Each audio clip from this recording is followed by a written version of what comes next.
하나님께서 오늘 우리에게 주시는 말씀은 구약성경 여호수아 1장 6절에서 9절까지의 말씀입니다.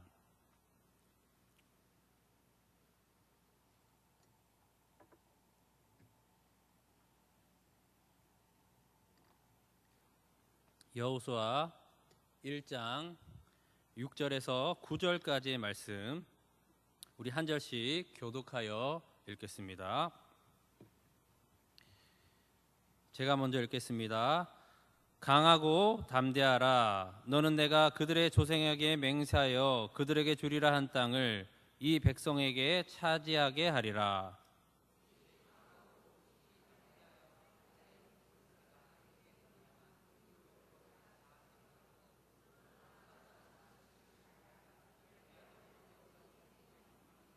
이 율법책을 내 입에서 떠나지 말게 하며 주야로 그것을 묵상하여 그 안에 기록된 대로 다 지켜 행하라. 그리하면 내 길이 평탄하게 될 것이며 내가 형통하리라. 내가 내게 명령한 것이 아니냐. 강하고 담대하라. 두려워하지 말며 놀라지 말라. 내가 어디로 가든지 내 하나님 여호와가 너와 함께 하느니라 하시니라. 아멘. 여러분, 참 시간이 빨리 지나가는 것 같습니다. 첫 휴가 받았는데요, 정말 빨리 가더라고요. 벌써 이제 7월도요, 다음 주면 이제 꽉 찬 마지막 7월에 이제 주간을 맞게 되고, 또 뭐 이번 또 계속 여름 행사들, 또 수련회들, 또 각종 교회 학교 행사들 이런 거 도와주고, 또 전도사님들 목사님들 빠진 거 메꾸고 이렇게 하고, 또 뭐 하반기 때 준비하고 계획하고 진행하고 하면 연말 맞으면 가장 바쁜 그 시절 지나면 2018년도가 끝나는 것입니다. 그러니까 참 시간이 참 너무 빠르구나, 그런 생각을 많이 하게 됩니다. 여러분 어떠시죠? 여러분도 시간이 좀 빨리 가시나요? 제가 지금 이제 부록의 나이의 세대를 지금 지나고 있는데요. 이 부록이라 하는 것이 그 뜻 아니겠습니까? 세상의 유혹에 넘어지지 않는 나이. 이 부록의 나이를 지금 지나고 있는데, 정말 제가 그 나이에 맞는 지금 삶을 살고 있는가 돌아보면요, 여전히 이 세상의 유혹에 이리저리 넘어지고 또 내 욕심을 쫓아 살아가는 저의 모습을 보면 부록이 아니라 가혹하다라는 생각이 들 정도로 참 어려운 그런 저의 모습들을 보게 됩니다. 이 부록이라는 말은요, 이 출처가 바로 이 공자가 쓴 논어에 나오는 그런 이야기입니다. 이 공자가 논어를 통해서 각 나이에 맞는 삶이 어떤 삶인지를 정의를 내린 것이 바로 이 말인데요. 여러분은 어떠신지 한번 체크 한번 해보시면 좋을 것 같아서 제가 자막도 같이 준비를 했는데 한번 보겠습니다. 제가 한번 읽어드리겠습니다. 15세가 되면요, 지학이라고 합니다. 지학, 이 학문의 뜻을 두는 나이, 그게 바로 지학이라고 합니다. 30세가 되면요, 이립이라고 합니다. 마음이 확고하게 도덕 위에 서서 인생을 세우는 나이. 자, 40세가 불혹, 그거죠. 세상의 유혹에 미혹되지 않는 나이. 50세는 지천명이라고 합니다. 하늘의 뜻을 깨닫고 순응하여 주관적 사고가 객관적 사고로 바뀌는 나이. 자, 60세는 이순이라고 합니다. 이순은 남의 말을 순리대로 잘 듣는 나이, 오해가 없이 넓은 마음으로 들을 수 있는 나이. 자, 이제 70세입니다. 70세는 종심이라고 합니다. 마음이 시키는 대로, 혹은 마음이 하고자 하는 대로, 마음이 가는 대로, 마음이 원하는 대로 하여도 어떤 규율이나 법도 제도 원리 등을 벗어나지 않는다는 나이. 이 나이가 바로 종심입니다. 자, 혹시 80 계신가요? 80? 네, 죄송하지만 안타깝게 80은 안 나옵니다. 왜냐하면 공자가 80을 못 살아가지고 80은 안 나오는데 아쉽습니다. 자, 그래도 유추해 볼 수 있지 않겠습니까? 70세가 종심이라고 했어요. 그러니까 마음이 내키는 대로 해도, 지나치게 한다고 해도 이 종심의 나이 때는 법도 제도 원리 등을 벗어나지 않는 것이 70세 종심인데 80이면 오죽하겠습니까? 그죠? 예, 혹시 여기 90 계신가요? 90대 없으신가요? 예. 자, 90 이후는 알아서 생각해 보시기를 바랍니다. 네, 여러분 이렇게 공자가요, 각 나이에 맞는 그 인생의 수준들을 지금 말하고 있습니다. 이렇게 이야기가 좋긴 한데 이 문제는 이렇게 나이를 먹는 것만큼 이 수준에 맞게 사라지냐라는 것입니다. 이 이야기를 듣고 그래, 나도 이제 지약으로 살아야겠다, 이립으로 살아야겠다, 부록으로 살아야 되겠다, 지천명으로 살아야 되겠다, 이순으로 종심으로 살아야겠다라고 결심하고 노력한다고 해서 그렇게 사라지는가요? 물론 어느 정도 수준까지는 사라질 것입니다. 그런데 한계에 반드시 부딪히게 될 것입니다. 비록 공자의 이야기이지만 공자도 이 세상 만사에 얽힌 하나님의 그 섭리를 발견한 부분을 깨달았다는 점에서 이 말을 높이 평가할 수 있겠지만, 그래도 공자가 이 특별 계시를 알지 못하니까 이 수준에 머물렀구나 하는 것이 뭐냐면, 아무리 그 나이를 먹는 것만큼 내가 결심하고 결단한다고 해서 이 수준에 이를 수 없다라는 것입니다. 죄인인 우리 인간은요, 이 시간에 비례해서 결코 그 성숙으로 사라지는 존재가 아니다라는 것입니다. 60세 이순의 나이지만, 이순이 뭐죠? 남의 말을 순리대로 잘 듣는 나이, 오해가 없이 넓은 마음으로 듣는 나이가 이순 60인데요. 바로 이 이순의 세대를 살면서도 30세의 이립, 그러니까 인생의 기초를 쌓지도 못한 그 수준으로 살아가는 사람들이 얼마나 우리 주위에 많습니까? 자기와 조금만 생각이 달라도 다 틀린 거고, 나이가 많다는 이유로 억지를 세우고 높은 지위로 억누르고 너보다 밥을 먹어도 내가 한참 더 먹었다라고 하면서 핀찬을 주는 그런 어른들이 너무나 많습니다. 지금 뭐 대한항공 사건, 뭐 아시아나 항공 사건, 뭐 이런 사건들이 다 그런 것 아니겠습니까? 여러분, 교회도 마찬가지예요. 내가 신앙생활 한 지가 30년이 넘었는데 이제 갓 들어온 네가 뭘 알아 하면서 핀찬을 주고 대접받는 것을 당연히 여기며 감사하는 마음도 갖지 않고 자기 경험을 내세워서 누가 뭔가 해보려고 하면 딴지 걸고, 나이가 50, 60세가 넘었는데 작은 일에 삐지고 몇 주 동안 말도 안 하고 교회도 나오지 않고 하는 그런 교인들이 있다라는 거예요. 물론 우리 교회 얘기는 아니고요, 요 건너편 교회 얘기입니다. 자, 몸은 어른인데요, 여전히 아기로 사는 사람들이 많다라는 것입니다. 그냥 나이를 먹으면 저절로 성숙해집니까? 노력한다고 애쓴다고 성숙해지는 것이 아니다라는 것입니다. 자, 그러면 어떻게 해야 합니까? 이 공자의 얘기를 생각하면서요, 떠오르는 말씀이 있었습니다. 이 떠오르는 말씀이 바로 욥기 32장 4절에서 10절까지 말씀인데요. 이 자막에 이제 나올 텐데, 이 말씀은요, 이 욥과 욥의 세 친구가 열심히 대화를 나누고 있는데 듣다 참다 못해서 이 그들보다 훨씬 젊은 엘리후라는 사람이요, 이 얘기를 하는 내용이 바로 이 말씀입니다. 바로 이 욥과 욥의 세 친구들에게 하는 그런 말씀인데요. 한번 보겠습니다. 좀 길긴 하지만 제가 한번 어떤 얘기를 했는지 읽어드리겠습니다. 엘리후는 그들의 나이가 자기보다 여러 해 위임으로 욥에게 말하기를 참고 있다가 세 사람 입에 대답이 없음을 보고 화를 내니라. 부수 사람 바라겔의 아들 엘리후가 대답하여 이르되, 나는 연소하고 당신들은 연로함으로 뒷전에서 나의 의견을 감히 내놓지 못하였노라.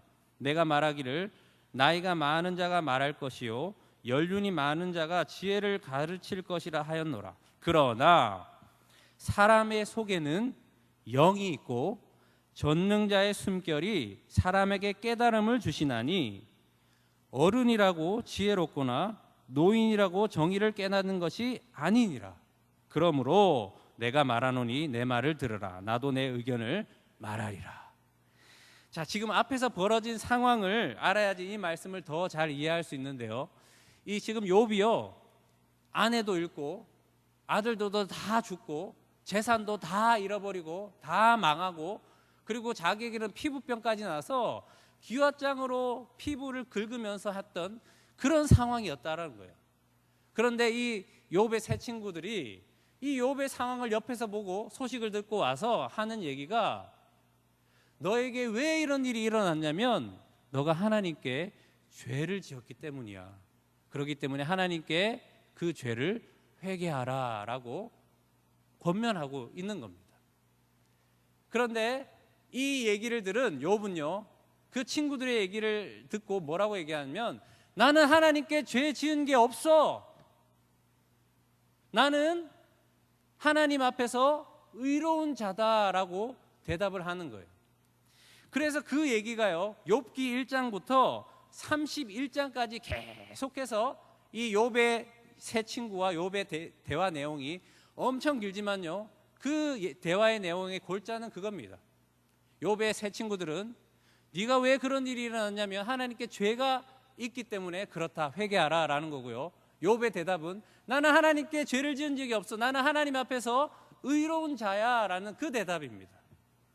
그런데 그 대화를 듣다 바로 32장에 와서 이 엘리후가 이 얘기를 하고 있는 내용이 방금 우리가 들었던 이 내용입니다. 1장에서 31장까지 이렇게 한마디도 하지 않다가 오늘 이 읽었던 32장에서 37장까지 무려 6장에 걸쳐 엘리후가 욥과 세 친구들에게 그 말을 지금 하고 있는 것입니다. 왜 그때까지 말을 못했죠? 자기가 얘기하잖아요. 대화하시는 분들보다 연륜이 작고 나이가 연소했기 때문에 엘리후가 말을 안 한 거예요. 그런데 듣다가 이건 아닌 것 같다라는 마음으로 이 얘기를 한 것입니다. 여러분, 어떻게 이 엘리후에게 이런 확신과 지혜와 힘이 나올 수 있었을까요? 그 해답이 바로 방금 우리가 읽었던 욥기 8절의 말씀입니다. 우리 8절 말씀 같이 한번 보겠습니다. 8절 말씀 시작. 그러나 사람 속에는 영이 있고 전능자의 숨결이 사람에게 깨달음을 주시나니 어른이라고 지혜롭거나 노인이라고 정의를 깨닫는 것이 아니니라. 아멘. 자, 뭐라고 말씀합니까? 어른이라고 지혜롭거나 노인이라고 정의를 깨닫는 것이 아니라 영, 바로 그 전능자의 그 숨결이 사람에게 깨달음을 준다라는 것입니다. 나이가 많다고, 경험이 많다고, 지식이 있다고, 할 줄 아는 능력이 많다고 되는 것이 아니라 바로 그 전능자의 숨결, 즉 성령께서 우리를 그렇게 만드신다라는 것입니다. 여기서 이 전능자의 숨결이라고 할 때요, 이 숨결은요, 뇌사마라는 그 단어를 쓰고 있는 것을 보게 됩니다. 이 뇌사마라는 단어는요, 창세기 2장 7절에 이 말씀과 같은 단어입니다. 자, 창세기 2장 7절 말씀 함께 읽어보겠습니다. 시작. 여호와 하나님이 땅의 흙으로 사람을 지으시고 생기를 그 코에 불어넣으시니 사람이 생명이 되니라. 아멘. 여기서 이제 생기를 할 때 이 생기가 바로 뇌사마라는 단어, 같은 단어를 쓰고 있는 것입니다. 그 생기, 하나님의 영, 성령이 내 안에 있을 때, 그것이 내 숨결, 내 숨이 될 때 물리적인 그 세월에 의한 내 노력으로 안 되는 그 높은 삶의 수준에 이를 수 있다라고 말씀하고 있는 것입니다. 10대든 20대든 30대든 40대든 이것이 문제가 아니라 그 안에 하나님의 숨결, 바로 그 생기, 하나님의 성령이 안에 있는 뇌사마가 있는 그 사람이 바로 그 수준에 이르게 된다라는 것을 말씀하고 있는 것입니다. 아무리 공부를 많이 하고 아무리 도를 닦고 참선을 해도 그 높은 삶의 수준에 이를 수 없는 것입니다. 바로 이 뇌세마가 없으면 불가능하다라고 하는 것입니다. 여러분의 그 신앙생활의 연수, 풍부한 경험, 여러 가지 간증, 깊은 헌신과 봉사가 그 신앙의 수준을 높여주는 것이 아니고요, 바로 이 뇌사마, 성령께서 여러분을 이끄실 때, 그 성령이 내 호흡이 될 때 우리는 그 수준에 이르게 된다라는 것을 말씀하고 있는 것입니다. 내가 하는 게 아니죠. 그럼 결국 누가 하는 거죠? 성령. 그분께서 하시는 것입니다. 성령께서 그렇게 이끄시는 것이죠. 내 안에 내가 있으면 성령께서 그렇게 이끌지 못하신다라는 것입니다. 왜요? 내가 너무 많으니까. 성령이 일할 수 있는 공간이 없는 거예요. 내가 판단하고 내가 경험한 것을 바탕으로 내가 계획하고 내가 실행하니 어떻게 성령이 그렇게 감동하게 하시고 움직이게 하시고 인도하실 수가 있겠습니까? 여러분, 그런데 성령이 없이도요, 우리는 신앙생활을 할 수가 있습니다. 그럴듯한 그 신앙이라는 그 껍데기를 통해서 신앙생활을 하는 거죠. 내 열심으로, 내 샤마가 없는, 성령께서 나의 호흡이 되지 않는데 내 노력으로, 내 애씀으로 신앙생활을 할 수 있다라는 것입니다. 그래서 그 결과가 어떻죠? 이 신앙생활이 짐이 되고, 그래서 공허하고 작은 일에 상처를 받게 되는 것입니다. 결국 뭐죠? 내가 죽어야 하는 것입니다. 내 교회인데, 내가 얼마나 헌금을 많이 했는데, 내가 목사인데, 내가 장로인데, 내가 집사인데, 내가 권사인데 하는 내가 하는 그 바로 그 내가 죽어야지만이, 내가 숨쉬는 나의 그것이 죽어야지만이 전능자의 숨결이 나의 호흡이 되게 된다라는 것입니다. 바로 어떻게 죽을 수 있죠? 예수님의 십자가의 연합하에서 함께 못 박혀서 죽게 되는 것입니다. 갈라디아서 5장 24절 말씀입니다. 그리스도 예수의 사람들은 육체와 함께 그 정욕과 탐심을 십자가에 못 박았느니라. 이 그리스도 예수의 사람들은요, 내가 사는 사람들이 아니에요. 그리스도로 사는 사람, 예수로 사는 사람, 그 주님의 생명으로 사는 사람이 바로 그리스도 예수의 사람이다라는 것입니다. 내가 왕이 되어서 내 삶을 내 마음대로 하려고 했던 것, 내가 끌리는 대로 했던 것, 내가 하고 싶었대로 하는 것, 이것이 선이고 이것이 악이다 해서 내가 스스로 규정해서 내 뜻으로 사는 그 왕, 이 땅에서의 그 왕은 바로 다른 왕이 아니라 내 안에 있는 그 나가 바로 이 땅의 왕이다라는 것입니다. 그 왕이 죽어야지 그 전능자의 숨결이신 성령께서 우리 가운데 들어오게 되신다라는 것입니다. 여러분, 이 네세마가 없이 나로 가득 찬 나, 그래서 하나님의 뜻, 하나님의 언약에, 하나님이 원하시는 데에 관심이 없고요, 내가 하는 것을 도와주는 하나님으로 여기는 것, 그것을 신앙생활을 알고 열심히 하다가 끝내는 상처받고 공허하고 힘든 그 신앙생활이라고 스스로 고백하는 사람들이 얼마나 우리 주위에 많은지 모릅니다. 여러분, 제 얘기를 오해하지 마시고 잘 들어보십시오. 나를 위하시는 하나님 맞아요? 이걸 잘 이해하셔야 돼요. 보통 나를 위하시는 하나님 하면 내가 중심이 되는 걸 수도 있어요. 무슨 의미냐면 내가 계획을 하고 내가 뜻을 세우고 내가 가야 할 길을 정해요. 그리고 나서 어떻게 해요? 하나님 도와주세요. 하나님 잘 풀리게 해주세요. 하나님 인도해 주세요. 누가 지금 왕이에요? 내가 왕이고 하나님은 내가 계획한 것 이루어주는 하나님, 나를 위한 하나님. 결국엔 뭐죠? 하나님은 종이고 내가 왕인 거예요. 전능자의 숨결, 성령으로 사는 자는 뭐죠?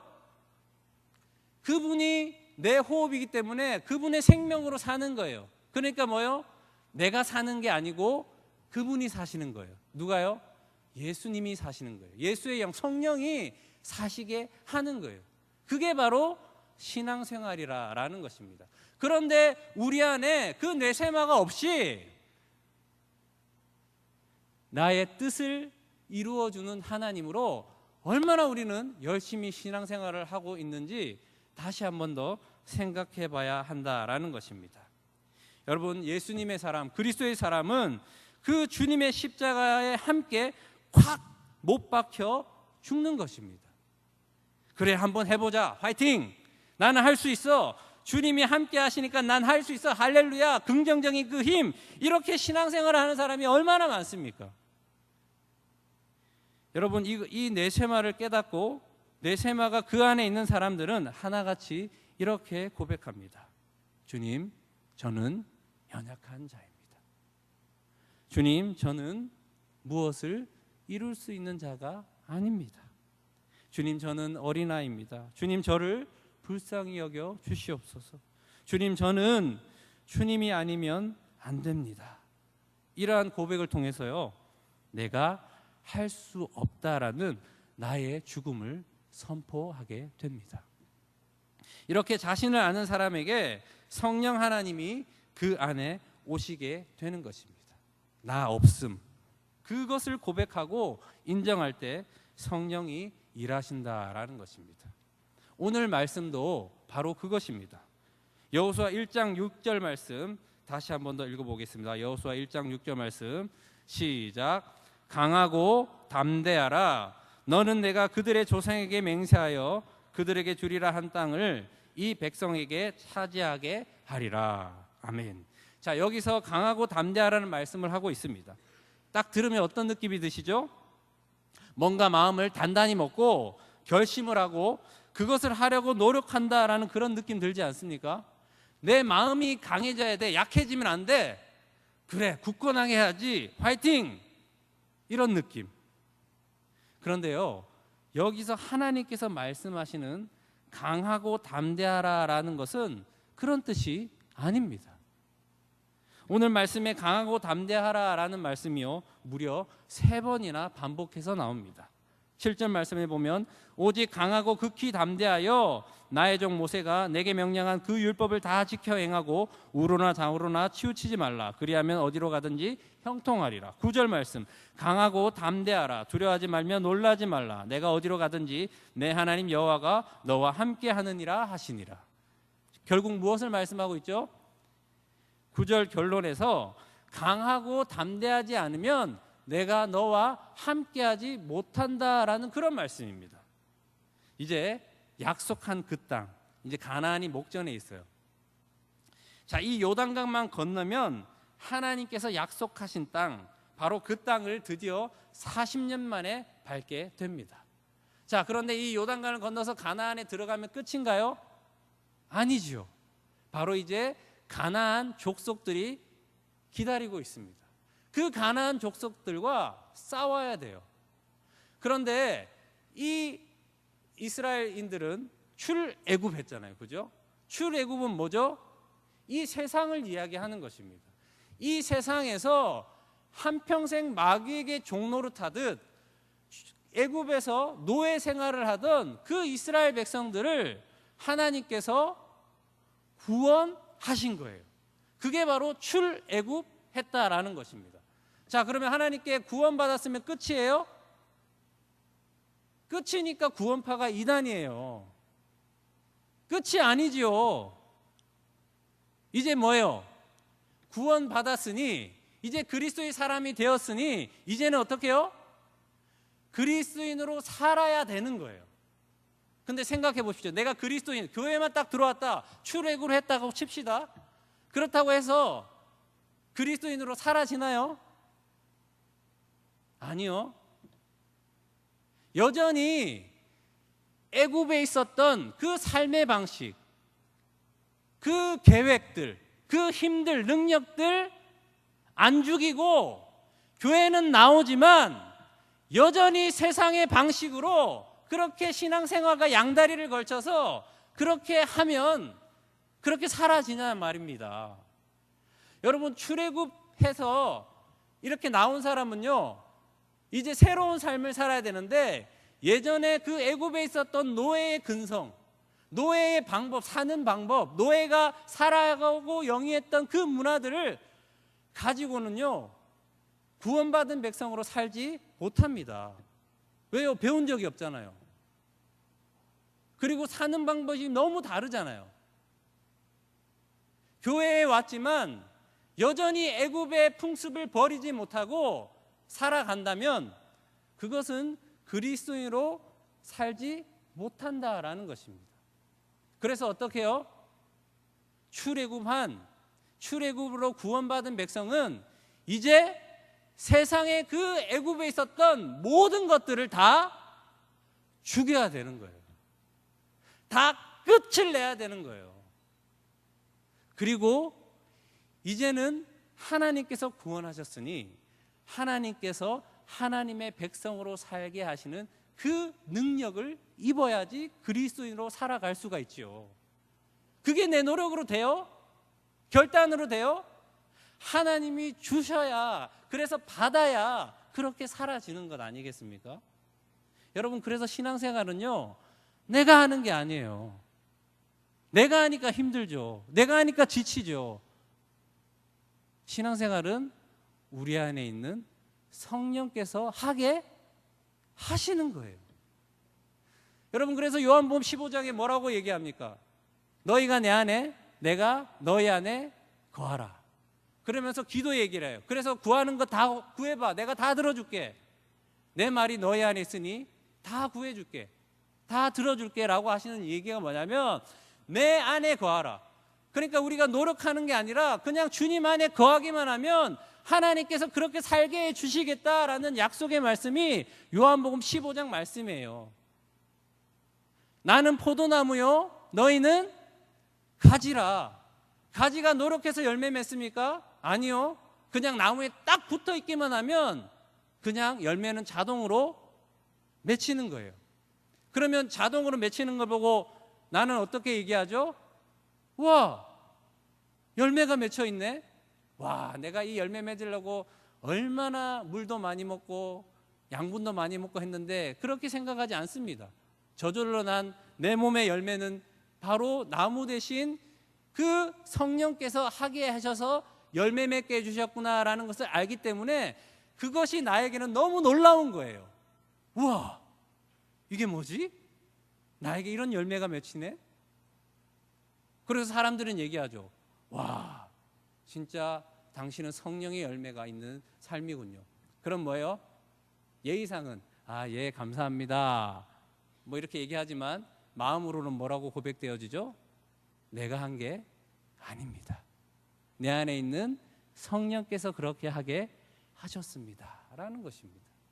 그게 바로 그리스도인으로 사는 삶의 모습이다라는 것입니다. 바로 이것을 주님 말씀하시는 거죠. 그래서 그리스도인으로 산다라는 것은 바로 그겁니다. 이제 예수님으로 거듭난 그 생명이기 때문에 이제는 그 애굽의 노예였던 나는 십자가에 못 박혀서 죽어버리고 이제는 주님의 생명으로 살아서 그 생명이 살게 하는 사람.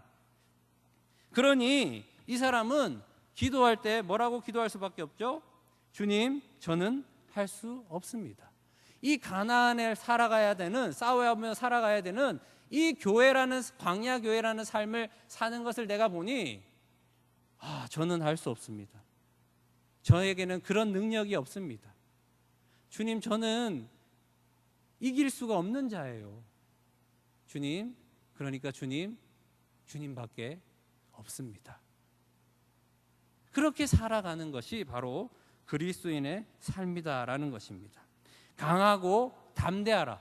강하고 담대하라. 강하고 담대하라라는 것은 바로 내가 화이팅 할 때니 주님 도와주세요라가 아니라 나는 할 수 없어요. 나는 능력이 없어요. 나는 연약한 자입니다. 주님 인도해 주세요. 그것밖에 살 길이 없습니다. 라고 나 없음을 고백하며 주님으로만 사는 것, 그것이 바로 강하고 담대한 것입니다. 여러분, 지금 어떤 상태 가운데 살고 계십니까? 파이팅으로 가득 차서 뭔가 내가 할 수 있다, 해보겠다라는 그 세상이 말하는 긍정의 힘으로 그것이 마치 신앙인 양, 그것이 좋은 것 양 생각하며 기독교라는 껍데기를 만들고 살고 있지는 않습니까?